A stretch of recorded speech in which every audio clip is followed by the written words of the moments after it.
Welcome, everyone, to another episode of Conscious Gatherers. We are here joined with Bev and Royce and myself, Terry. So sit back, put your seatbelts on, and let's hit the floor running. Ladies, are you with us? Yes. Good evening. Good evening. Yep, we've got lots to cover tonight, and we welcome you all to our 46th episode. And a lot of things happening, and we're just going to jump right in and take off. And yes, as Terry said, fasten your seatbelt because things are changing. There you go. Lead us out. Are you ready? All right. Well, one of the main things we were talking about today is we the people are speaking. And we've talked about this in other podcasts about speaking up and speaking out. And it's like, do not be afraid to do so.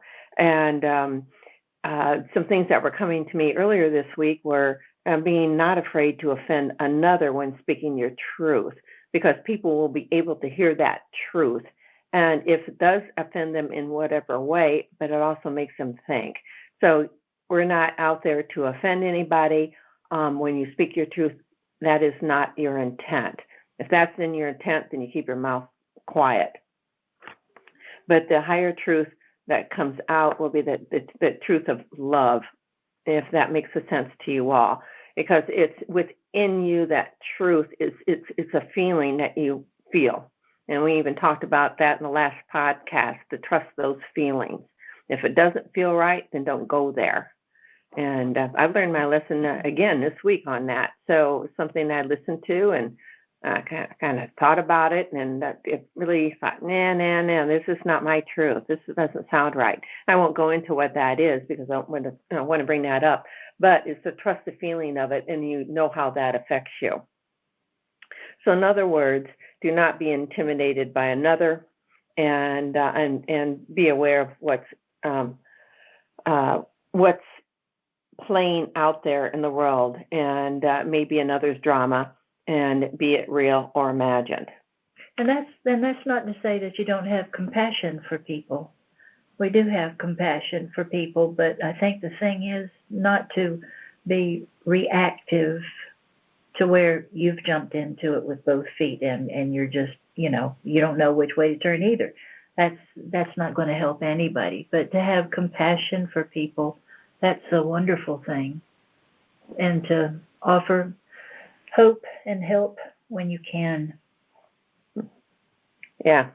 Well, because, again, as we started this whole conversation tonight, is things are happening out there. And another thing that came to me today is things are about ready to break wide open. Now, I know our last two episodes where things are heating up, and fasten your seatbelts for the ride of your lives. And so things are starting to break wide open. And a few of the things that I received today, these are some bullet points, and then we're going to go into a little bit more.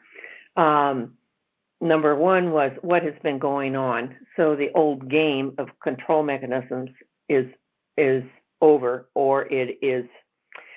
I can't say it's over, but it is those that have been in that control position want to retain control and doing whatever they can to make that happen. And so there's a lot of the topsy-turviness in the world. So be aware of that. Number two, heard the words, the new republic. And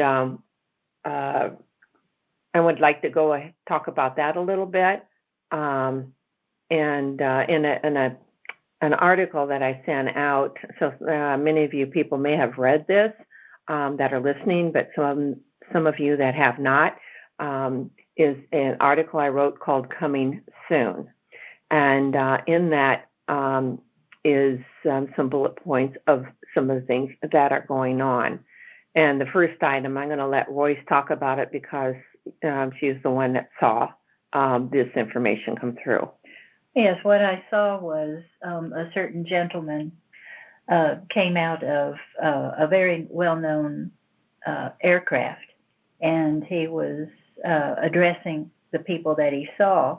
And I thought, well, I didn't really think about it. My consciousness wanted to know what was on the inside of this particular aircraft. And so I went into it. I've already named it. Oh, okay. And in her in Bev's article, she called it out as being Air Force One, and that's what I saw. And my consciousness went into the aircraft, and I saw the presidential seal, and I was really I didn't expect to see what I saw. It was like the seal looked the same, the center part of it, but the top, it had Federation, and at the bottom of the United States of America.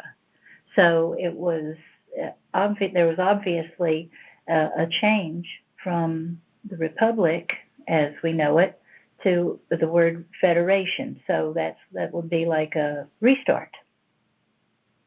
So that was what I saw. Is the Republic on the seal right now? I don't know. I don't think so. Okay. Okay. I think it just says the United States of America. That's what I'm thinking too. So we'll check that out. And then the next item I got was the New Republic. And so what's that mean? That means new governments. And that's not only United States, but I'm seeing that worldwide. Mm-hmm. And we're just seeing a lot of, and I know we've talked about some of these things, but just being aware that this is going on. Then I got the words, the switch. I'm like, okay, so I really don't want to go into that. I'm not quite sure what that totally means, but I can guess. So that could be presidential positions, put it at that. The next item was intermediaries, and those are those coming in for transitional periods that are happening. And I'm going to say this, but I don't want anybody to get nervous about it because I don't think it's going to. I think it's going to be on a plus side, and that is the crashing of economies of the past. So remember that it's the economies of the past. And then I got the new coin. And so, in fact, I did hear this week there was a new financial system. Is it called the Fed coin or something like that? Terry, do you know about that? Okay. Oh, I'm sorry. I was on mute. Okay. All right. But when you want, I have. Oops, I got to go back. I have brought up both the seals, the United States seal and the presidential seal, so I can answer any questions on that. All right. Well, how do those both read? Well, the president says the seal of the President of the United States.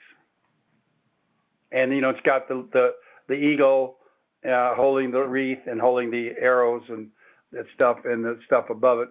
And the United States seal says the United States of America. Yeah. None of them say, Federation or anything else like that. All right. Neither of them. Yes, this vision was of something to come in the future. Yeah. I just wanted to bring those up. Yeah. Thank you. Yeah, thank you. Okay, then the new coin, and I heard there's somebody, I had read it a couple of days ago, and I can't recall what that is, but it's I think it's a coin that is not physical money, but it's like a cryptocurrency, but it's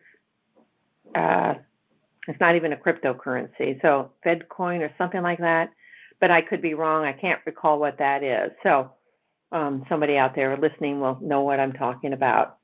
So if now that comes into being, see how this all plays out. But I feel that we're not going to really lose what we already have. So I felt that along. So I don't want people to panic when this sort of thing is happening. Yeah, there could be a transition time though. Mm-hmm. So, but just like for any other time of our lives, we prepare for things. Mm-hmm. And, like if you have a month's worth of food or money or whatever, just to have that on hand, but not to have any fear about it, because it is what it is. This thing is going to play out as it does, but it's best to always be prepared for Mm-hmm. the unforeseen. Mm-hmm. Right. And so I guess you could call that proactive. Yeah. Well, the other words I received, and I'm not sure what this means yet, but I'll say it, and it's break front. and then I heard instructions to follow. So not sure what that means, but break front. So that is what I got today. Talking about governments, the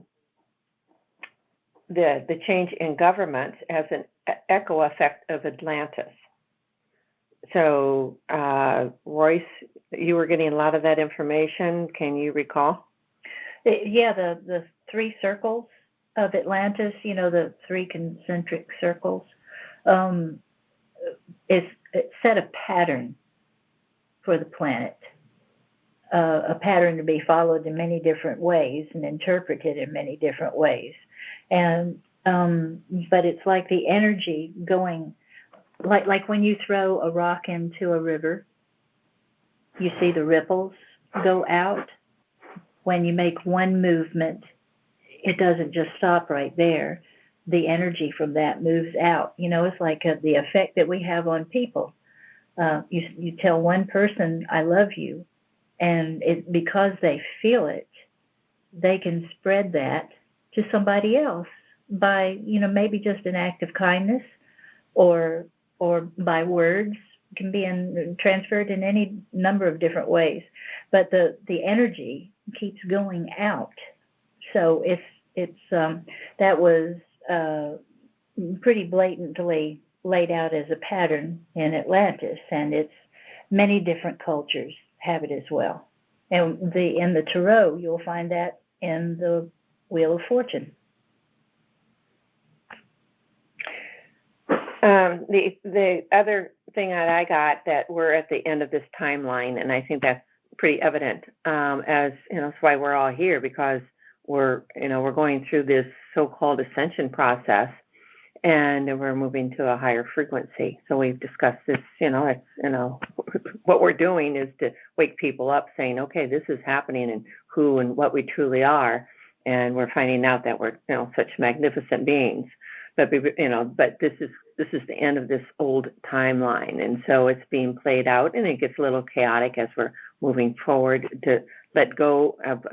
I think last week I used the word 2 weeks ago, used the word shortcomings, and so you can't take those shortcomings with us. So as we release all that no longer serves us, then we're so much lighter, and then it helps us retain that energy frequency that the whole earth and humanity is going to be in. And like those concentric circles, making that first move to let go of those shortcomings that we each have. It takes a little bit of effort to get started, but once you do, the momentum starts to carry it, and so it gets easier and easier to release those things which hold us back. Mm-hmm. Yeah. Just one thing, and Terry, I got a feeling you're going to jump in here real soon.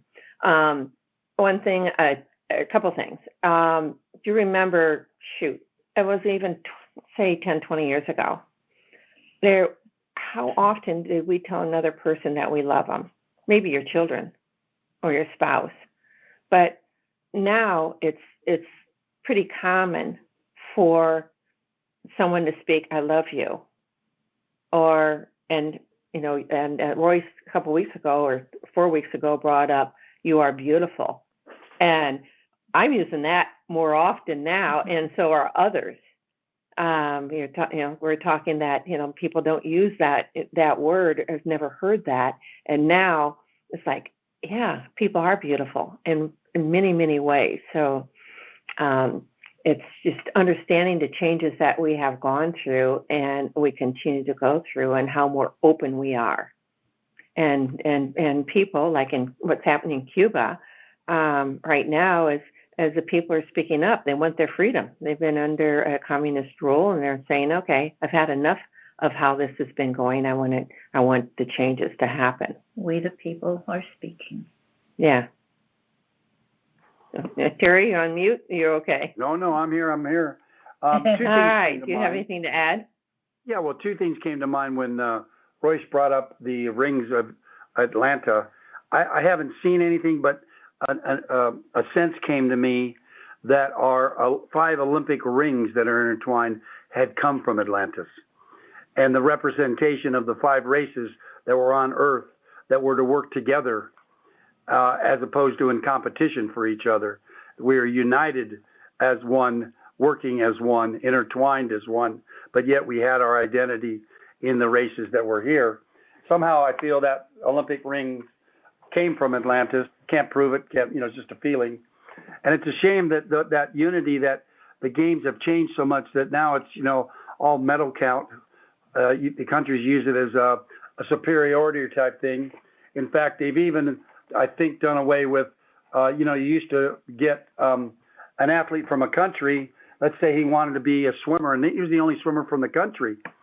And he could come into the Olympics representing his country. Well, they've done away with that. They even have time standards that you have to meet and track to even go to the Olympics now. So it eliminates someone in a country that might not be heavy in one sport to even field somebody there. So even that has gone astray. And then on the other thing about the time is happening and what's going on, I think in the past I've talked about the 100th monkey phenomena. Did I or not?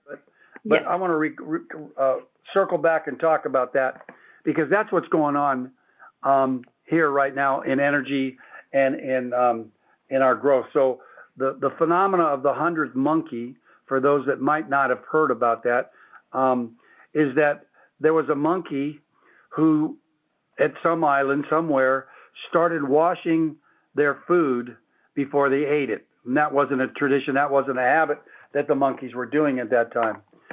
And so he just before he ate or she ate, they went down and washed their food. Well, the community of that monkey started watching that, and a few started to follow. And then a few more started to follow. And then a few more started to follow. And the phenomena is when it hit critical mass, a certain number, and they're calling it the 100th monkey, when that critical mass hit, every monkey on the planet, no matter where they were, started washing their food. And that's the phenomena that's happening now in our ascension process. People have been starting to awaken, similar to washing your food before they eat, like the monkey. And more are awakening. And we are approaching critical mass. And when we hit that critical mass, everybody on the planet that knows they're here for the ascension will awaken. And the ascension will happen, and the shift will happen. And so that's the analogy I like to keep in mind. And when you hear people saying, we're close, we're there, we are. We are definitely more than one monkey washing his food before he eats. So I just wanted to share that. Oh, I'm glad you did, because it goes right along with, people are speaking out. And, that's all part of what you're talking about. And they don't want any more suppression. And so, some people may say, oh, that's freedom. Other people say that's suppression on the same type of thing. And it's eventually, we'll get it, if we feel that we're not being held down. And we do have every right to speak up and speak our truth. And that is not offending anybody else, but it's speaking our truth. And when you openly speak that truth, and people will listen. They know. It's that feeling. And, like watching the monkey wash its fruit, that, it's a feeling they had, okay, hey, they're cleaning, that monkey's cleaning their fruit. Maybe I should clean mine and it'll be more healthy for me, or whatever it may be, whatever their thought process when this happens. So, and to me, it's the same thing. So That's a good analogy. I'm glad you brought that up. Yeah, doing a kind act. The more we do that, the more it's seen, and it gets passed along. It's just because it feels good. Yeah, good way of saying it. All right. Anything else that you had? I know you mentioned several other things earlier, and if they fit in, bring them in. Okay. I did get the word unity force, and that goes right along with what's happening now, what we're talking about, but it's a force because it's that feeling that we have, that unity force. So,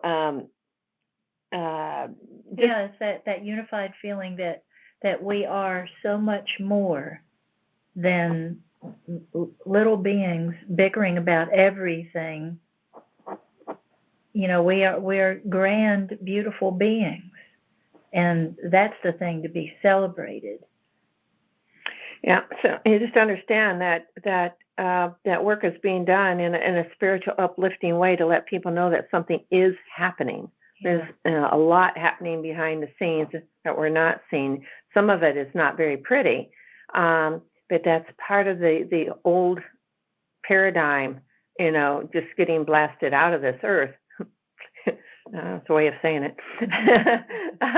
It's like, nope, we're not going to allow that anymore because it doesn't go along with the love that we really feel inside of ourselves and understanding the power that we are, power within ourselves, again, not over anybody, but it's just that powerful feeling inside. So everyone that can tap into this now, they're just that power that they hold. However, you have to know that you have to be willing to let go of any what you may call shortcomings. And, you may not know what those shortcomings are until it hits you in the face. And they say, why can't I do this? Why can't I do that? And then it'll come to you that, okay, here's why I'm blocking this. And it may be out of what you feel is compassion. It may come out of arrogance. It may come out of ego, whatever. All of that compassion, of course, will continue. But some of the, I call them control mechanisms, coming out of the ego self, it's not going to work in the higher energetic fields. Absolutely. So, the little yeah, S. go ahead. Here's that little S that we all, the ego self. Everything revolves around that ego self. And what you're explaining is people are realizing that serves them no longer, and they're moving to the capital S, which is the higher self that's integrated with everybody in one. I'd like to share something that I think goes with this. I learned a new definition of faith. And, knowing where I'm coming from and what I've studied, it really hit me strong when I heard it, and the truth in it is absolutely remarkable. So I'd like to share that at this time. Faith. Great. Finding answers in the heart. And I'm involved in heart math, and I teach that when you're running the tapes in your head, that's what's causing the confusion, the pain, the anger, the frustration, the fear. And when you move the attention awareness to the heart, and you ask the heart and feel the love in the heart, in the physical heart, in the body, that's where our souls, our higher self is resident. So I've known that. It's shown it scientifically. The heart has its own intelligence.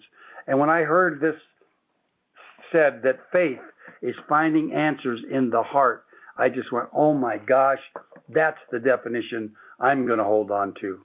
So I wanted to share that with our audience tonight. I love it. Thank you. I do too. Yeah, it's not a faith of something out there. It's already within you. Finding answers in the heart. That we've always said that your higher self is ready to speak to you all the time. And that's our connection to our divine self. And all you got to do is calm down and go there and ask the questions, and you'll find your answers there to anything you want. It's amazing. Yeah. One thing that I heard a few days ago, and I wrote what you just said on a piece of paper so I can remember this. But right next to it is "Thy kingdom come." So what's that? Lord's Prayer. So that's already within you. The kingdom is within. Absolutely. And so within becomes what we call the so-called outer world. So thy kingdom come. It is you. Finding answers in the heart. Yeah. Perfect. Yeah. Yeah. I think I looked that up, and there's a book on Amazon about finding answers in the heart, and I believe it's a compilation of different authors writing a chapter in there, maybe their experience of exploring answers in the heart. I haven't ordered it yet, but I probably will. Yeah, I think I have heard of that. So good. I'm sure there's going to be wonderful things in there for us all. Simple things, but they mean so much. Yeah, and this gives, for me, it gives a definition of faith that you can grab onto and hold, and it makes sense. Whereas, people in religious sects all along will have faith, believe, have faith. And, that's fine and dandy to say it. But having faith means, you really know and you believe. And those answers come from the heart, and so it just is like the light bulb came on. It took me only 72 years on this plane right now for that light bulb to come on, but I sure have found that, and I'm clinging to it for a while at least. Yeah. I love it, Terry, and thank you, because all the things that we've been through in our lives on this earth, and I mentioned even looking back 10 years or 20 years, and I remember the first time a friend said, "I love you," and she meant it so sincerely and not in a sexual way whatsoever, but I haven't forgotten it. And I remember where I was, because it did touch me. I went, whoa. And then now it's, fairly commonplace, but when you say it, mean it. Yeah. Don't say it where you don't mean it. And because if I remember correctly, Royse signs off every one of our podcasts with that phrase. Yes, I do. You do. It's catchy. But do you know why I do it? I had a friend in Florida call me up, a beloved friend named Debbie, and something that I had done touched her. It just flew all over her, and she said, "I just want to tell you that I love you and thank you for staying." So it touched me so much. That's why I feel that I have to tell everybody that same thing, because I mean it just as much as she did. It's like she infected me with love. All right. And she'll make sure she listens to this podcast. I'm sure she'll be, whoa. So, yeah. She's expressing her truth. Yeah. And it's the 100th monkey effect. So I did hear somebody else on a podcast say, "You are beautiful." And I thought, all right, it's out there. It's out there in the ethers. Now, if they listen to our podcast, I don't know, but it's in the field, and a I can never say that word, morphogenetic field of the earth, and that we can, we all tap into it. So, it's out there. When you feel it, you're going to feel it. And you're like, what in the heck was that? It's like the Cupid had pierced your heart, so to speak. So that's a way to look at it and understand that kingdom's again within. That love your faith. It's finding answers in the heart. Just perfect. Yeah, absolutely. So thank you for that. You're welcome. Or whoever said that. So I heard that Les Brown had said it in a talk, and that made sense. But I sensed that he had gotten it from somewhere, so I checked it up, on Amazon, or Googled it, and Amazon came up. And there's, books titled that, and it says faith, and then it decides finding answers in the heart. So, it's interesting that we've been around in this movement, in helping, in self-help and stuff, and never run across that. I hadn't, but again, the thing, when you're ready, the thing will come to you that you need the most at that time. So everything is perfectly timed. The momentum and the inertia and the 100th monkey had come, and it was time for us to have that definition brought to the forefront again, even though it had been here before. Because all the things that we are learning and teaching and sharing, you go back and people were doing the same thing, saying the same stuff way back when. Neville was saying it, Jesus was saying it. They just, different times, different words, but the same source coming through. And it's very simple. We are all one, and and everything that has been, will be, and ever will manage to come is love. And when everybody realizes that, because our Creator, our source, every moment of every time, it loves us, and it wants us to be successful and happy. And once we realize that and we share that, everybody, it will catch on. The little s, the ego is really fighting hard to hold on to its identity that we created for it. We're the ones that created it. Our Savior, excuse me, not Savior, our source, gave us the capital S, the I am. But we just keep wanting to put that small s in there and nurture it, and keep going with it, identify with it. But it's coming.